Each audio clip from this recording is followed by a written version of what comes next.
Welcome back, Carnage Cravers, to another episode of Carnage Corner. We're going to talk about some upcoming movies today. We're going to do a little bit of movie news.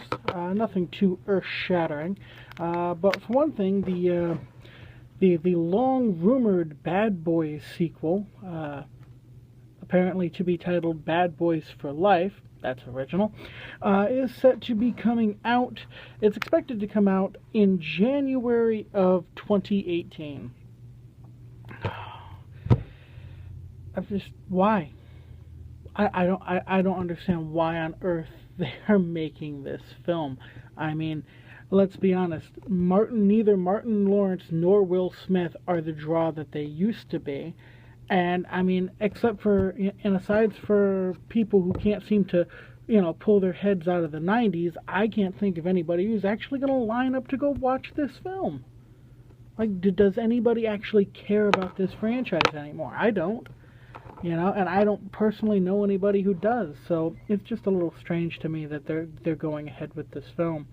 While we're on the subject of 2018, also coming out in 2018 in January is Maze Runner: The Death Cure. I'm actually shocked they're still making these Maze Runner movies. I mean, it's they're second-rate films made out of third-rate books. Like, the source material's crap. I do not understand why they're wasting Hollywood money on making these films. It just, guys, I gotta tell you this. I mean, we as movie fans and movie patrons, we complain when a movie's bad. We complain about bad movies.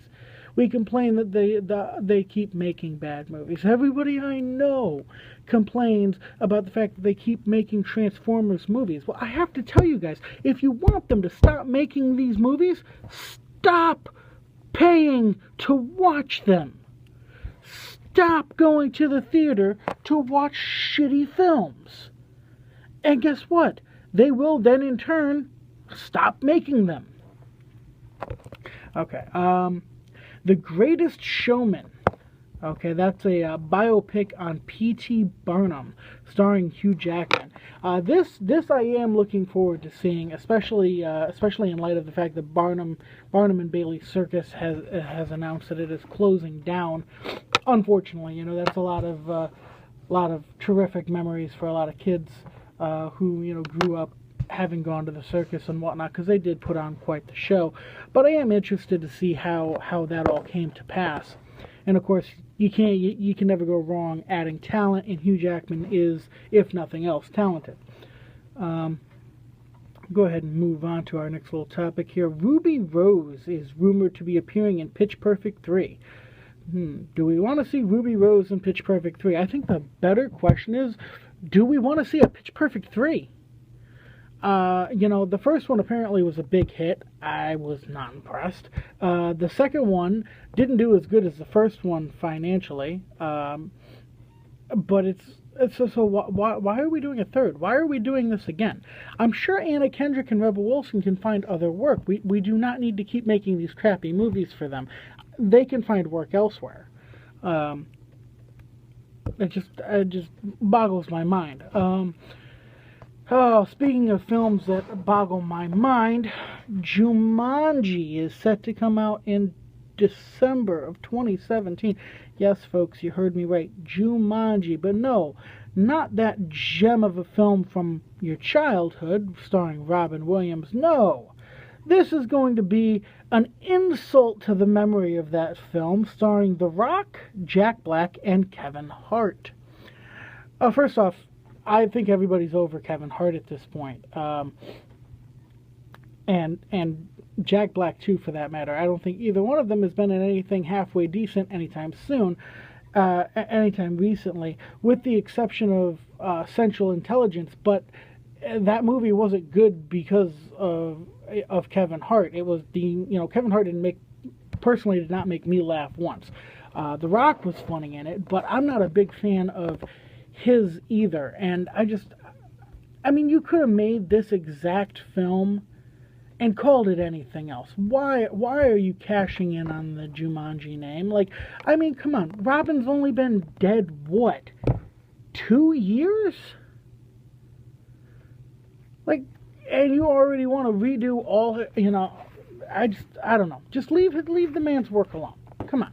This is ridiculous. I mean, I don't understand why, who makes these decisions? Like, who makes these decisions, and how much do I have to pay to kick them in the ass? Because this is fucking ridiculous. Rian Johnson, director of Star Wars Episode 8, The Last Jedi, I really like that title, by the way. I think that's a very good title. Says that The Last Jedi won't be dark like Empire. Well, why the hell not? Why the hell do you think they hired you, Ryan? You generally, as a rule of thumb, tend to make dark films. So also, I mean, formulaically speaking, usually the second chapter of a trilogy is the darkest chapter of the trilogy. It's like, because, you know, shit gets darkest right before the dawn. Like, that's, you know, it's very, very, it's not rocket science here. I'm wondering, you know, maybe he's saying this because he doesn't want people comparing his film to Empire the way people compared Force Awakens to A New Hope. I mean, if that's what he's trying to do, I understand why he's doing it, but I got news for you, Mr. Johnson. It's going to get compared. It's going to be compared. It's going to happen. People are going to do it. So just make the best film that you can and make that sumbitch dark. Speaking of dark, okay, we have a film coming out in November of 2017 called The Darkest Hour. It's a Winston Churchill biopic starring Gary Oldman. No trailer or anything for this yet, but just reading the depiction and whatnot and looking at the talent, I have no doubt it's going to be a good film because Gary Oldman doesn't make bad films. But I do have a concern as to whether or not they're going to be factual. Are they going to feed us the crap they taught us in history books in school, or are they going to tell us the truth? You know, are they going to depict Churchill as the, you know, as a savior and strategic genius and all that crap, or are they going to show him to be the deceitful and manipulative individual that he was? I mean, this is a guy who, you know, did his very best to manipulate FDR into bringing America into the war. This is a guy who agreed to help the Russians when the Nazis invaded Russia, and he agreed to help them and then never sent any troops to help them. He completely ignored them. This was not an upstanding and you know, an honest man. This was, make no mistake, it was he was a politician in every sense of the word, no matter what else they might have called him. So I am curious to see if they will depict him the way he was, or if we will get more of this rewriting of history that we have gotten. Okay, moving on. Justice League comes out the 17th of November of this year. Oh God, everything I've seen looks so good. All I can say is, please don't fuck this up. Come on, you know, don't fuck it up. All right, listen, Man of Steel was interesting. I didn't hate it, you know, but it definitely wasn't my favorite. All right, I'm not a Superman fan in the first place, so take that for what it's worth. Okay, and then you moved into Batman v Superman, and I was hyped. I was hyped, and you know what? I enjoyed it. But it had some issues. I think it needs a therapist, you know. And then, of course, we go into Suicide Squad, which I really liked Suicide Squad. I had a lot of fun. It was a little bit of a hot mess. I mean, the story was all over the damn place. You guys are doing great with your characters, and great. You're doing great on so many levels. But God damn it, you need better people writing your stories.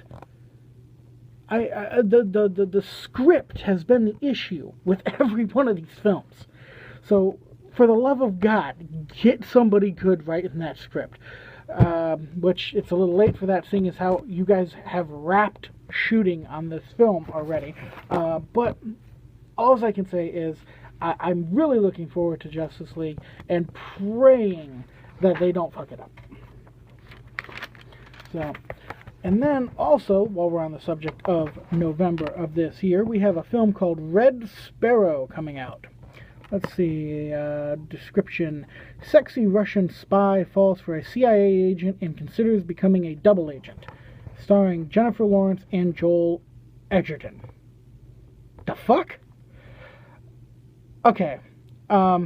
Listen, I do not want to sound, I don't want to be the angry movie guy here, but there's no way in hell a woman is ever going to, this is not realistic. It'd be more realistic if you had the CIA agent being an idiot because he fell in love with the girl. Women don't do that. Like, women do not do that. They do not freaking, throw everything they've got away because the guy made goo-goo eyes at them. They don't do that. Sorry, it's not realistic. And I would just, can we get somebody else? I mean, am I the only one who's sick of Jennifer Lawrence? Like, seriously, like, I've had enough of her holier-than-thou bullshit and her mailing-in performances. Like, seriously, any respect I had for her is gone after X-Men Apocalypse. Like, seriously, don't just show up and collect your paycheck. I mean, do the fucking job. Come on. I just, I don't know, it just drives me crazy. Alright, Thor Ragnarok comes out in November as well.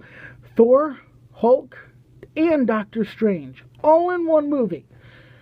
Shut up and take my money. Just take my money. I cannot wait to see this. I'm looking forward to this so much. I liked the first Thor movie. The second one had a little too much Jane Foster in it for my liking. I am looking forward to seeing the elements of Ragnarok, along with the elements of Planet Hulk, and where Doctor Strange fits in. I do not know, but I am looking forward to seeing how. Moving on from there, Saw Legacy the Saw Legacy film has released a tagline. Tagline is, quote unquote, "Are you worthy?" I have a question for the Saw Legacy film. Are you worthy? We haven't had a decent Saw film since Saw 3. Now, see, this is the thing that the Hollywood types are not going to understand, because the majority of them have never actually done a day's work in their life. You put a tool in their hand, they don't know what to do with it. Okay, but if you overuse a saw and you don't take care of it properly, it's going to dull, and then instead of cutting nicely, it's going to just start tearing through shit, and everything's going to look like crap, and it's going to do a bad job. And that's kind of what the film started doing after